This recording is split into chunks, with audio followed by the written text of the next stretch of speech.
Let's just have a look at what this might amount to, because with me is Tim Levene, who's an internet investor and entrepreneur and knows very much about this industry, not least with Cabby, which is a sort of compare the market app. We'll come to that in a moment, Tim. I mean, you presumably see this just as the natural order of things in a modernising world. Well, I think so. I mean, there's several examples of other industries that are being disrupted, and technology is disrupting transportation, and in particular private hire. And it's been happening in London for the last 2 or 3 years with apps such as Halo and Cabby. I think Uber has really touched a nerve because of its charging mechanism, that the black cab drivers are saying breaches the current regulations put in place by Transport for London. Right, it would seem that. And do they have a point? Well, I think they have got a point, and one would really look at the regulation and say, is it fit for purpose for the 21st century? Because when it was drafted, no one anticipated the rise of the smartphone and such apps that come in. And I think Transport for London have taken quite a hands-off approach. They've put it in the hands of the High Court.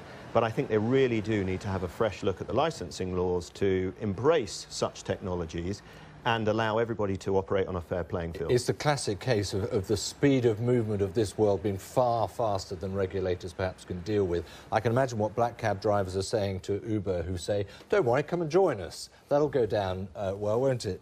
Not. So where do you think this is going to go? Are we going to have to go through some pretty unpleasant industrial times? Because the regulations won't change overnight, will they? Well, I think that's part of the challenge. I think we're seeing the start of a battle that's going to run and run, and we're seeing it run in very many major cities around the world. We've seen similar problems in France and New York and San Francisco in particular.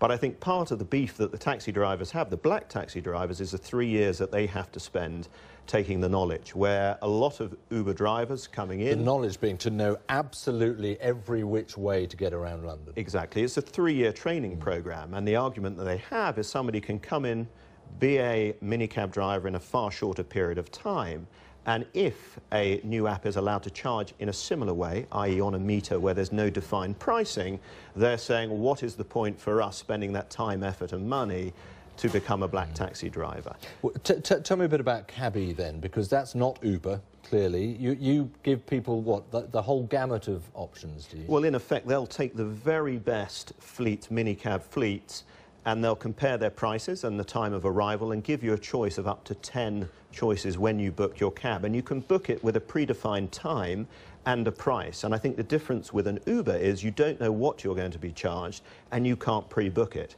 And there's a significant proportion of the market that do want to know how much a taxi is going to cost and what time it's going to arrive, and that's a differentiation. Huge onus, though, even on Cabby, then, to make sure that everyone who you do work with is regulated and is up to the job. Well, exactly, and you know, the onus there is on the minicab companies, but they very much rate every journey that you have is rated, and if a minicab company doesn't cut the mustard, they're removed from the platform pretty swiftly. Tim, thanks very much. Thank you, David.